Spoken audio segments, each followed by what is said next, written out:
Today we will have a look on probably the most challenging quadrant of the Four-Quadrant model, the one that considers what happens collectively, but on the interior. This is where you will find culture. The culture of an organization and its influence on all processes and also the success of the organization is, in my opinion, completely underestimated by most companies. Culture essentially means how do we approach things in our company, how do we collaborate, what connects the employees. Every organization has its very unique culture, which is partly influenced by the culture of the headquarters geographical regions, but not only. Organizational culture determines, for example, how conflicts are handled, how responsibilities and also failures are dealt with. Is there constant finger pointing and a search for somebody to blame? Or is it totally normal to transparently admit mistakes and use them constructively to find solutions? Is harmony one of the core values and you perceive a very people-centered environment with lots of social interaction? Or is it more about efficiency, where the person achieving the greatest cost savings is most valued? Who leads and how? Does management get involved in day-to-day operations? Or are leaders more like coaches who step back from operational tasks and focus on developing the employees? Do people in the organization usually see themselves as victims of the circumstances, or do they proactively tackle problems?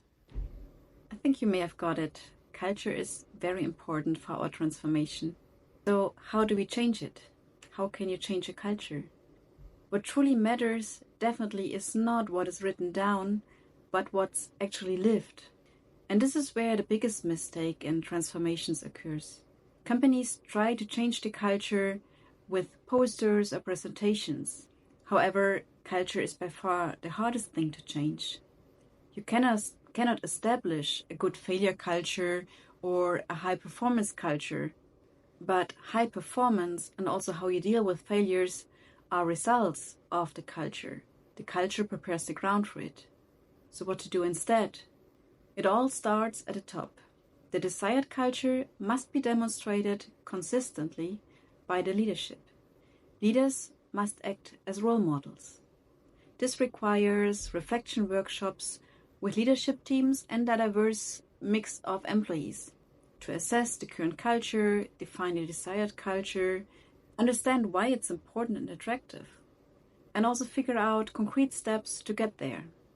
Changing culture takes persistent effort and a lot of patience because it evolves very slowly, especially if the new culture is far from the current one. It helps to work with specific categories such as leadership, collaboration, problem solving, and handling change.